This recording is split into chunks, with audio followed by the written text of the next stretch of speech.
after implantation, 8 days after fertilization, when the embryo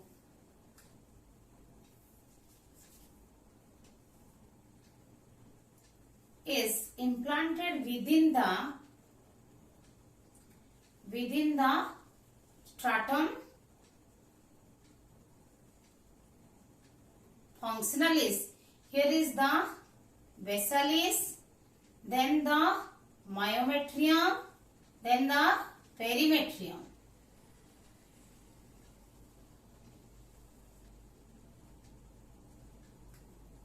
Okay.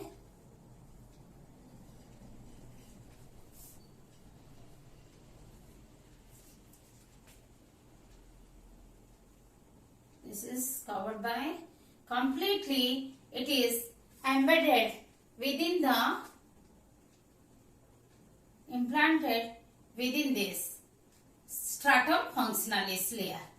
What is there and how it enters, penetrates into that?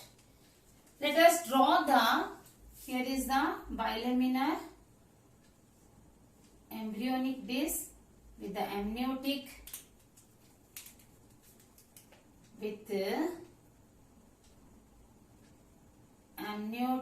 cavity and the yolk sac.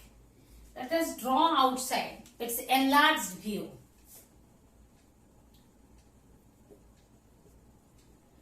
When the blastocyst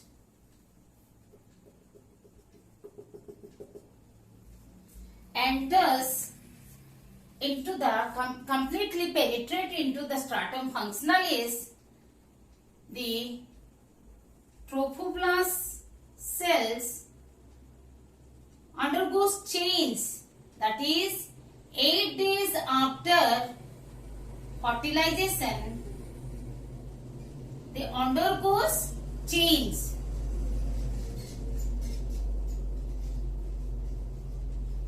This is the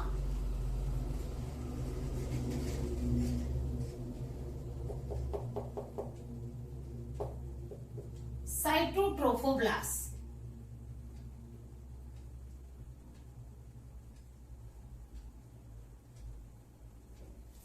Okay, it gives the axial orientation, the embryoblast, the embryo gives the axial orientation, and now we can show it if it is the epiblast, then if below it the hypoblast, then it takes rotation. This is epiblast with the columnar cells,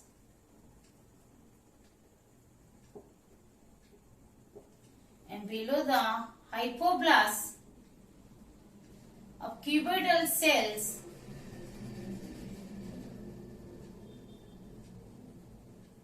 that is the bilaminar embryonic disc,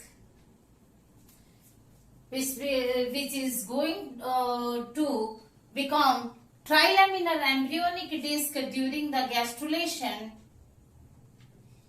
and this is having the one side, it is having the amniotic sac, amniotic cavity forming the amniotic sac, and other side the primary yolk sac. As we have already discussed, what is the primary yolk sac? This is primary yolk sac. This primary yolk sac produces the extraembryonic mesodermal cells. First, what they do? They fill this space completely. They fill this space completely. But again they split and make the lining of this cytotrophoblast. Make the lining of cytotrophoblast, and they also cover, but they remain at us one place. This makes the mesodermal connective stop with the trophoblast, and this makes the connective stop. Here this also covers the mesodermal. This is the mesoderm. This comes in contact with the trophoblast and amniogenic cell. That is the ectoderm of amnion and ectoderm of chorion. They are called somatofluidic, and which comes in contact with the yolk sac, that is yolk sac and allantois, that is splanchno-fluidic. However, I have to show that how the trophoblast undergoes change, and here are the chorionic villi. Cytotrophoblast is there. The cytotrophoblast is there, but how it is?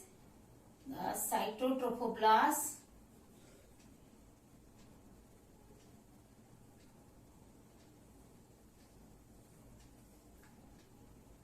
this is how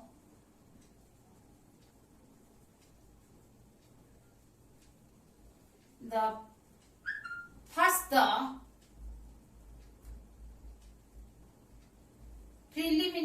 primary chorionic villi are produced, then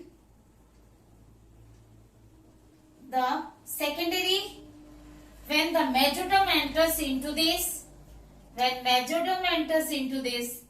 becomes secondary.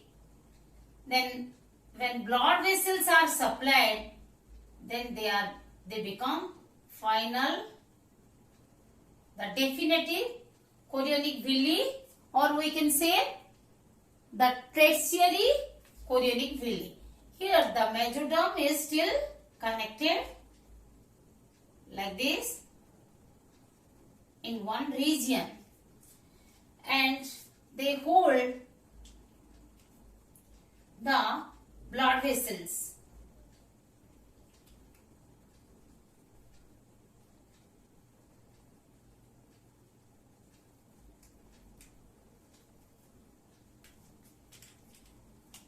This side, the uterine wall is there.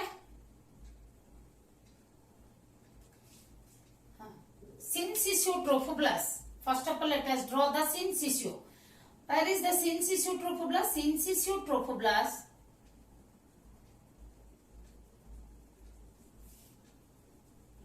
present surrounding this like this, and these are the multinucleated syncytial trophoblast.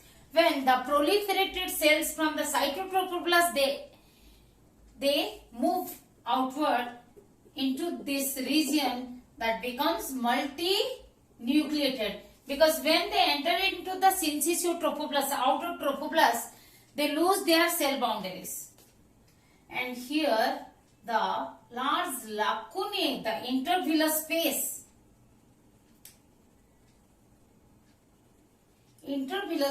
or lacunae are produced. Suppose these are the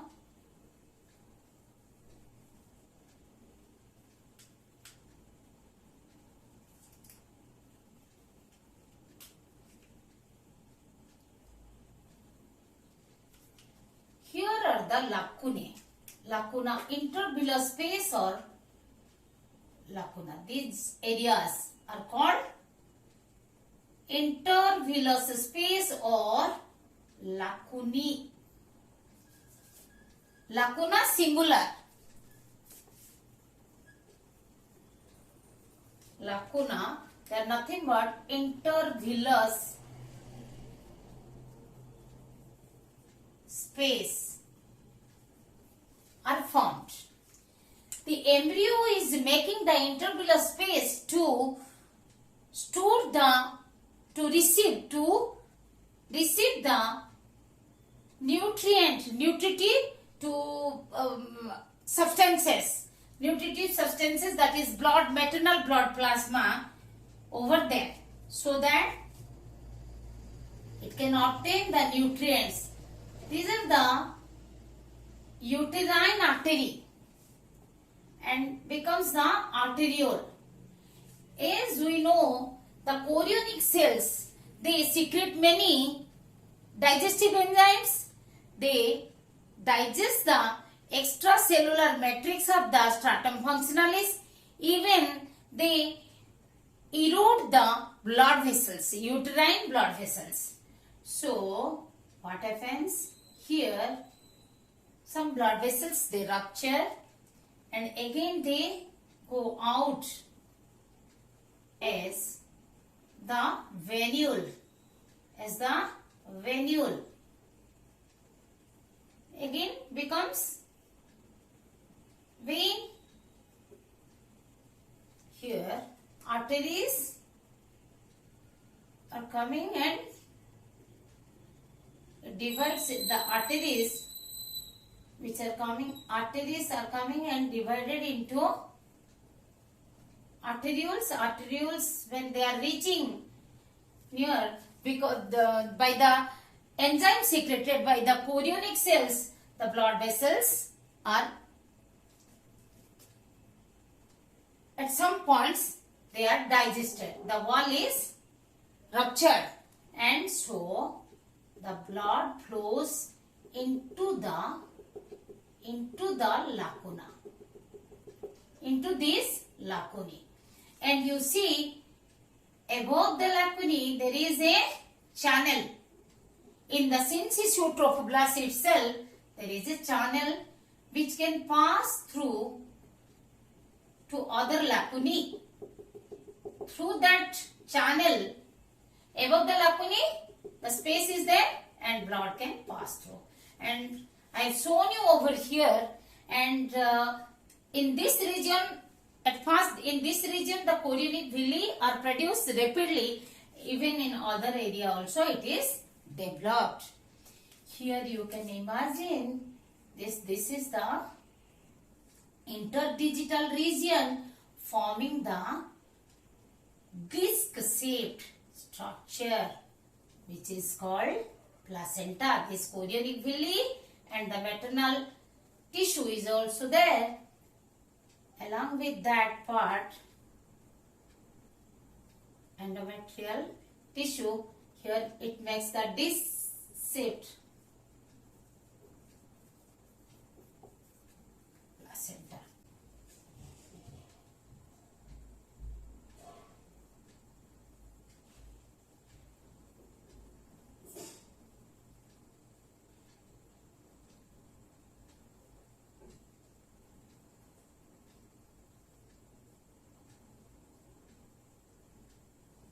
Remains within the amniotic sac and attached on the umbilical cord, also known as navel, navel, navel.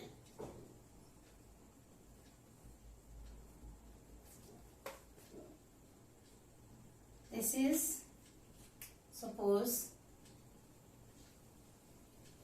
amnion,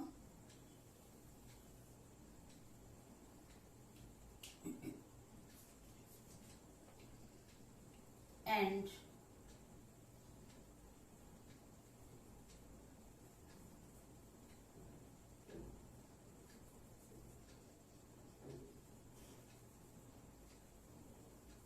chorion,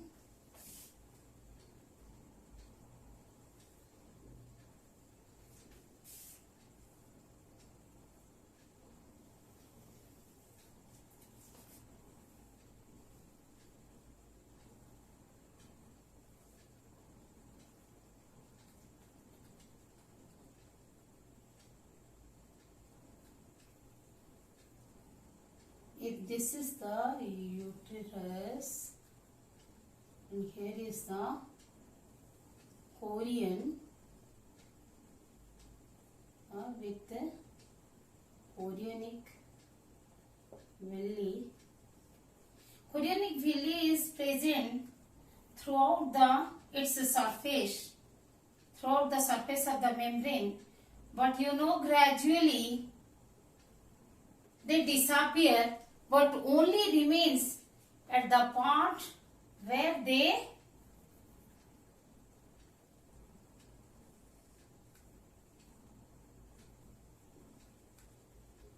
where they are attached to the uterine wall. This is the uterine wall.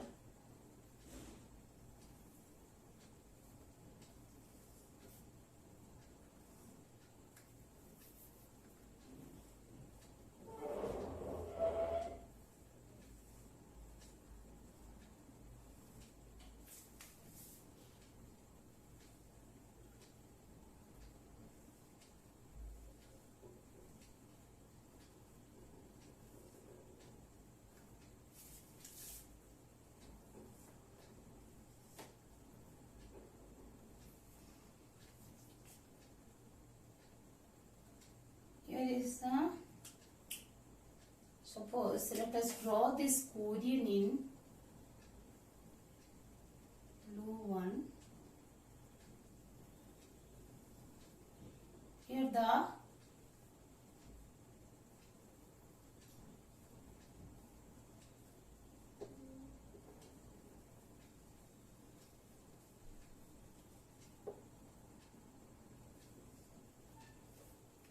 okay.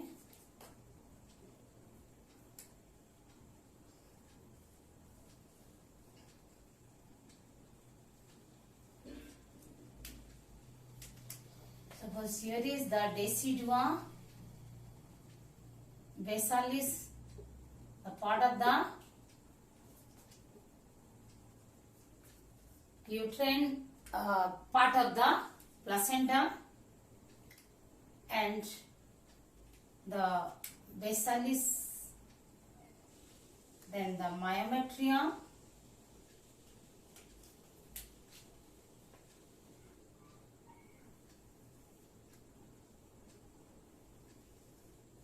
then the perimetrium is here. Okay, here is the myometrium. Then here is the stratum basalis.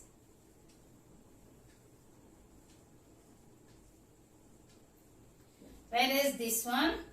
Decidua basalis, the uterine part which makes the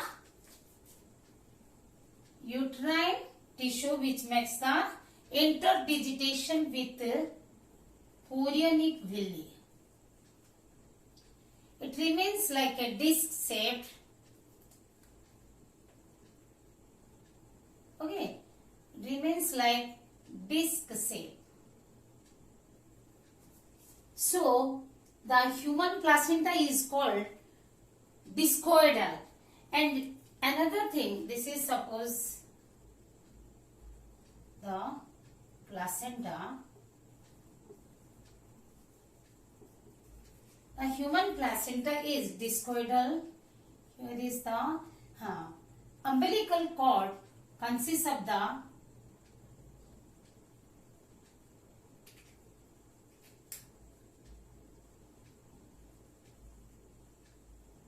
one vein, two arteries,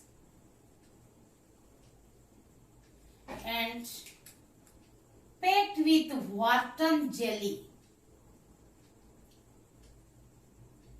And it is mainly composed of the mesodermal stalk, mesodermal tissue, that is forming the mesodermal stalk and allantois, and covered by amniotic epithelium. It is, as it is remain immersed within the amniotic fluid, it is not squeezed out. It is not shrinking or it is not squeezed away. Let me clear a little over here again. Here, the interdigitation of the chorionic villi and the uterine endometrium occurs.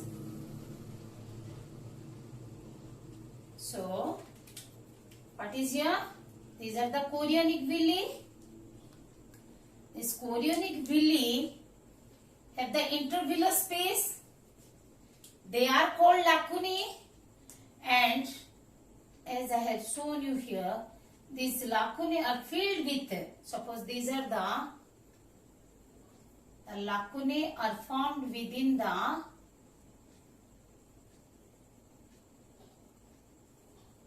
means if this is the chorionic villi, okay, here the lacunae, because here are the syncytial trophoblasts. Remember, here the intervillous space is called lacunae. These are lacuna or lacunae. These lacunae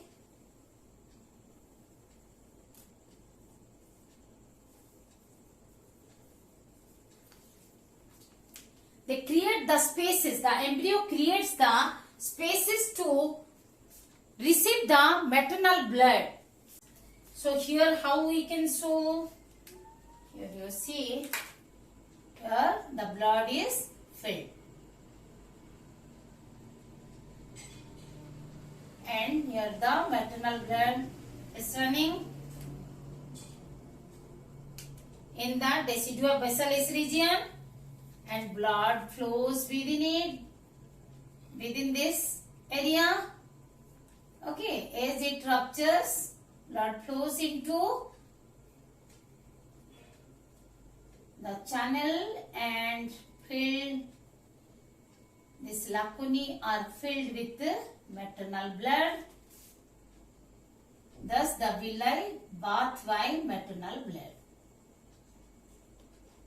Like this. And other side, what is there?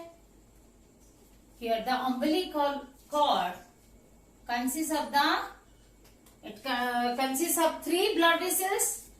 They are branched over here and the running to like this. Got it? Arterioles, they are branched into capillaries. Again, branched into capillaries. You see, blue line is the chorionic epithelium. It does not allow to mix the blood, maternal and fetal blood. This is the border over here. The chorionic epithelium that separates the maternal blood and fetal blood. Here even the capillary endothelium is there. Capillary endothelium is also present. And this is the vein.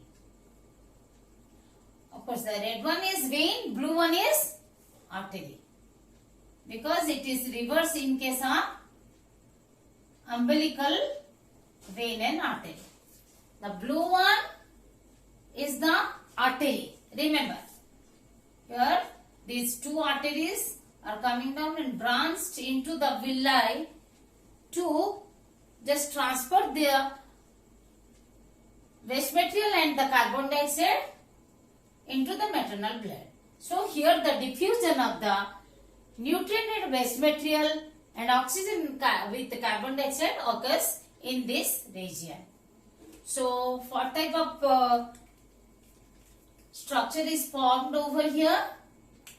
Here is the villi, the chorionic villi. Here is there are lacunae, number of lacunae are here. Lacunae are here. Blood flows through this channel. Okay, within this syncytial trophoblast. Let us put a line for syncytial trophoblast boundary is here. Okay, syncytial trophoblast. So here, if this is the syncytial trophoblast, but somewhere the blood vessels opens into the syncytial trophoblast and flows into the lacunae. Hope you understood. Yes, sorry. Yolk sac is present along with the umbilical cord. It enters, means remain the tube-like remnant of the yolk sac remain within the chorionic cavity. And here is the allantois is also here. Allantois, yolk sac,